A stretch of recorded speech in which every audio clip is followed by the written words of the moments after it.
Hello, scientists of Reddit. What's a scary science fact that the public knows nothing about? Scientific literature conclusion on Alzheimer's disease and other neurodegenerative diseases in general is that the diseases start decades before the obvious symptoms and that we need to treat them at this stage. When you exhibit obvious symptoms, it's too late. Your brain is already mush. If you get diagnosed with Alzheimer's at 65, you had the disease since at least your early 40s, and you experienced very mild symptoms but didn't notice, and your brain fought like hell to compensate the deficit. When you get the diagnosis, your brain is already very severely damaged and will never recover from that deficit. We now have a Discord. Check out the server in the link in the description. Story 2. If your dog swims in a lake after receiving a spot on flea treatment, it absolutely decimates the invertebrate population. A large dog swimming in 8 Olympic swimming pools worth of water soon after treatment will leach enough neurotoxin to unalive 50% of the lake's invertebrate population within 48 hours. There's some awareness of this, but it's not being taken seriously enough. Story 3.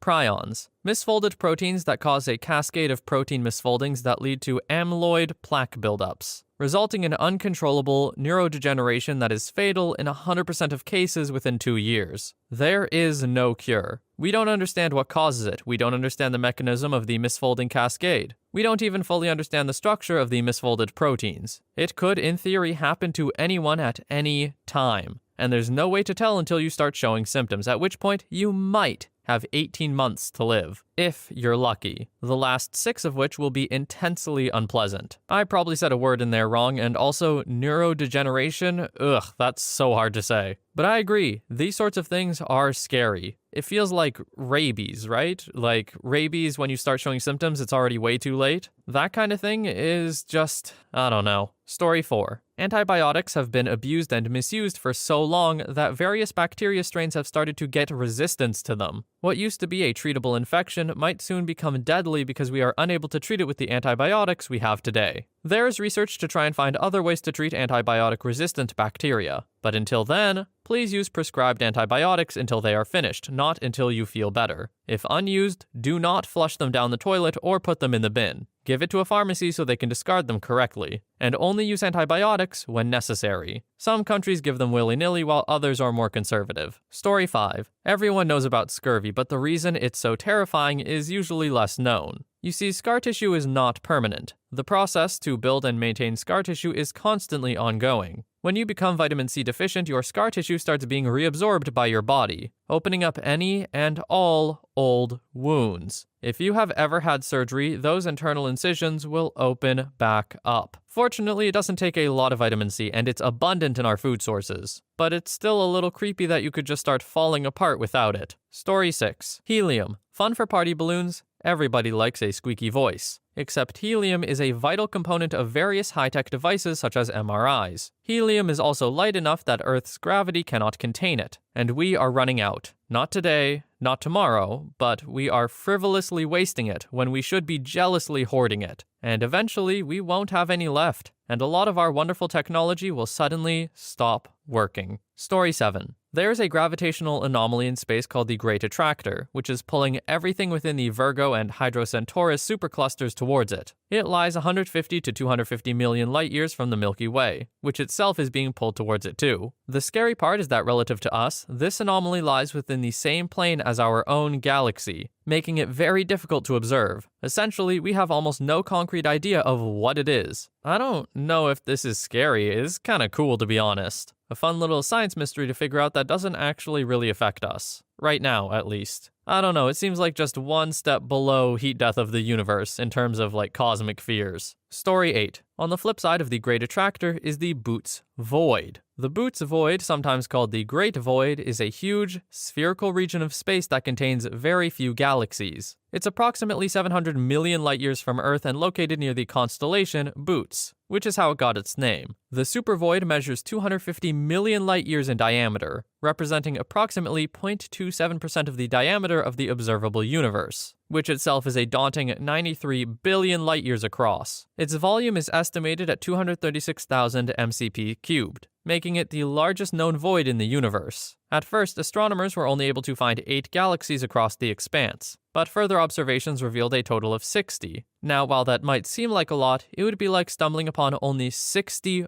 objects across a region larger than continental United States. And that's just in 2 dimensions. According to astronomer Greg Aldering, the scale of the void is such that, if the Milky Way had been in the center of the Boots void, we wouldn't have known that there were other galaxies until the 1960s. Looking at the volume of the Boots void, it should contain about 10,000 galaxies, when considering that the average distance between galaxies elsewhere in the universe is just a few million light years. But the question is, why and how this void came to be. There hasn't been enough time since the universe began for mere gravitational forces to clear out a space of that size. There's a theory that suggests that supervoids are caused by the intermingling of smaller mini-voids, like soap bubbles coming together. But a more, maybe creepier explanation is that the Boots void could be the result of an expanding Kardashev 3 scale civilization. As the colonization bubble expands outwards from its home system, the civilization dims each star, and subsequently each galaxy, by blanketing them in a Dyson shell. This might also explain why the void has such a nice spherical shape. Oh, and also, we're seeing a snapshot of the void 700 million years ago. A lot could have happened in 700 million years that we just cannot see or know due to the inherent speed of light. Now this is spooky space stuff that is spooky. The idea that a civilization more advanced than our own could be out there, ooh. And also somehow creating this huge void,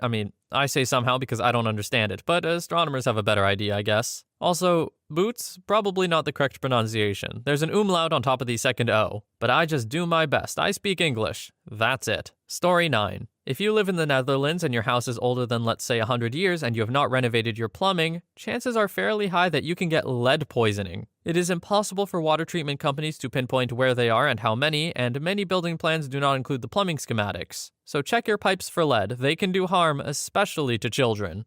Story 10. Cancer geneticist here. Most cases of cancer that are sequenced generally just denote the prognosis, or how long a person has to live, rather than treatment options. People always say, let's cure cancer. However, this simplifies cancer as though it is only one disease. It's far more complicated than that. I studied at one of the largest cancer hospitals in the world, where the motto is to make cancer history, but the only obtainable goal is to make it chronic. We study and research as much as possible, but every cancer requires different research, and unfortunately the powers that be often prohibit funding and proficient research. It's work I am passionate about, but also a broken system that is infuriating to work in.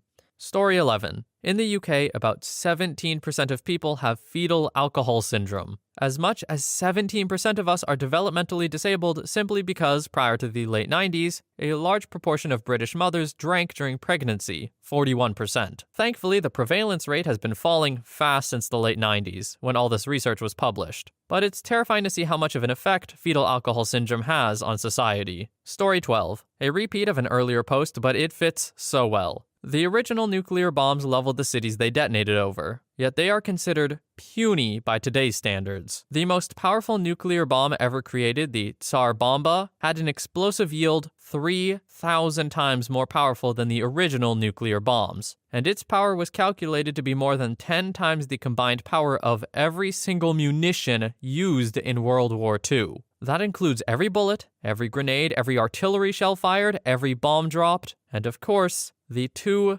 nuclear bombs. It was detonated 4 kilometers from the ground over the remote Severny Island, yet still completely destroyed towns within a couple hundred kilometers of the blast, and broke windows as far away as Copenhagen, Denmark. The shockwave from the blast circled the globe 9 times. The plane that dropped it was given a 50-50 chance of survival, yet the bomb was originally designed to be twice as powerful. Look, not to sound like a hippie, but I don't get it. Why do we need these bombs? What's the point here? What's the end game? Yes, let us destroy our enemy. That will help us conquer the land that becomes unusable. So it's not that. So it's just sending a message? I don't know. Sounds like high school bully behavior to me, but bombs that, what's the point? It's just, I don't know. Story 13. Soil science adjacent researcher here. We are degrading, polluting, and losing our topsoil at such a rate that we may not be able to produce enough food to feed everyone within 50 to 60 years, let alone what impacts climate change may bring to bear on our food supply.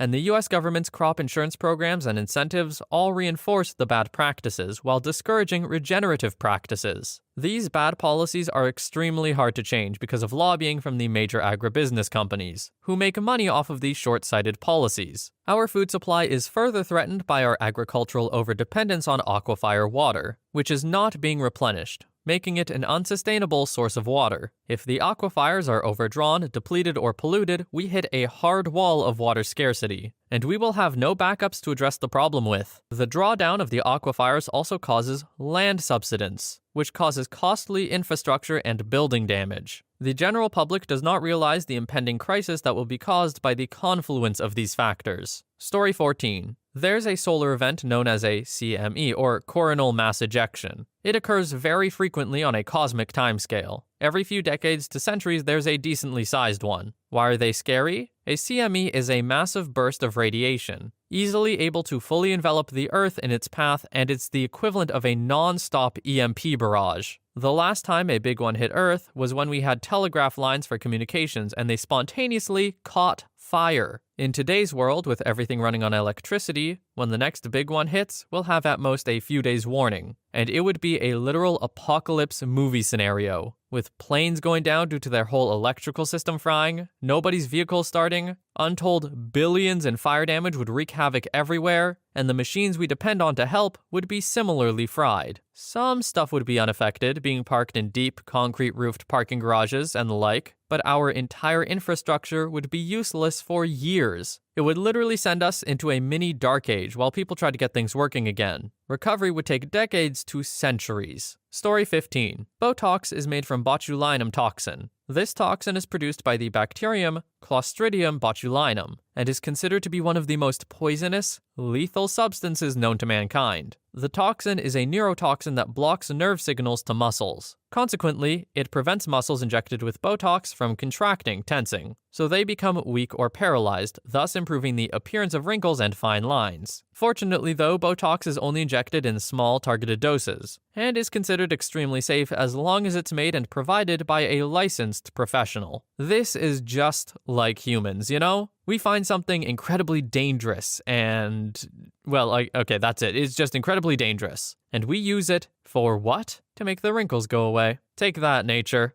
Story 16. Humans rely on evaporating sweat to stay cool. If humidity gets too high, relatively low heat can unalive humans. The equivalent of 95 Fahrenheit or 35 Celsius at 100% relative humidity can unalive even healthy humans. This is called a wet bulb event. By 2050, scientists predict multiple wet bulb events in the North China Plain. Approximately 400 million people live in the North China Plain. This one sucks. That one is genuinely really scary because it's something that's like humans don't have humidity detectors, and it's probably something you don't realize is happening until it's too late. Unless it does feel really hot, then it might. People actually probably know if it feels really hot. So if any of you know, leave it in the comments so I can stop being scared about this. Story 17. Our food is becoming less nutritious. Plants take in CO2 gas and convert that into carbohydrates through photosynthesis. The increase in atmospheric CO2 concentration we have caused means that plants are producing more carbohydrates, sugars, and structural carbs like cellulose. However, the mineral, micronutrient, and protein content of plants is not increasing. Plants today contain more carbs than plants 100 years ago generally. This may be a contributing factor to the obesity epidemic, since more total calories need to be consumed in order to reach total nutrient requirements. Story 18.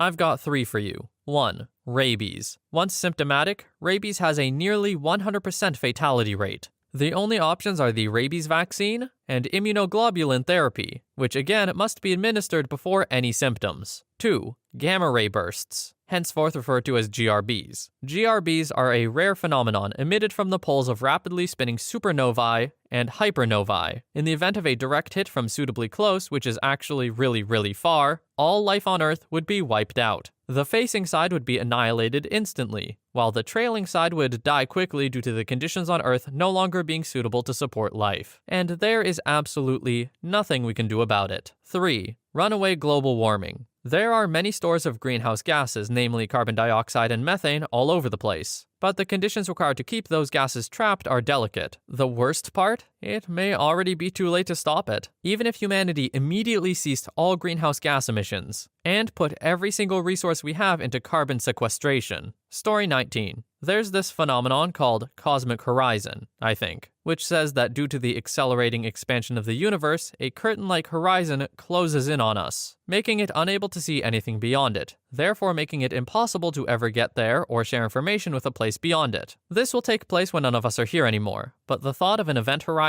like from a black hole closing in on this world and every part of the universe makes me feel scared. Story 20. The universe might be metastable and at any moment a sphere of influence may spread. This can occur anywhere without warning. The sphere will spread and inside of it will literally rewrite all of physics and chemistry. This can make life impossible inside. Literally an atom that is part of you can do this at any time. Your dog can become a sphere of influence. Or your carpet, even the atmosphere. And there is absolutely no way to stop it. Story 21. Here's a few scary medical science facts regarding CPR that you won't often hear in your first aid or CPR class. I only learned this stuff after schooling to become an EMT. What's the success rate of CPR? The average person assumes 75% or greater. In reality, it's barely 10. It's one of the first things they told us in training, because all new people have way too high of an expectation of the effectiveness of CPR. It can be very depressing when you're doing everything you were trained and aren't getting the results you think you should be getting. The time from collapse to administration of a shock via an AED is absolutely paramount.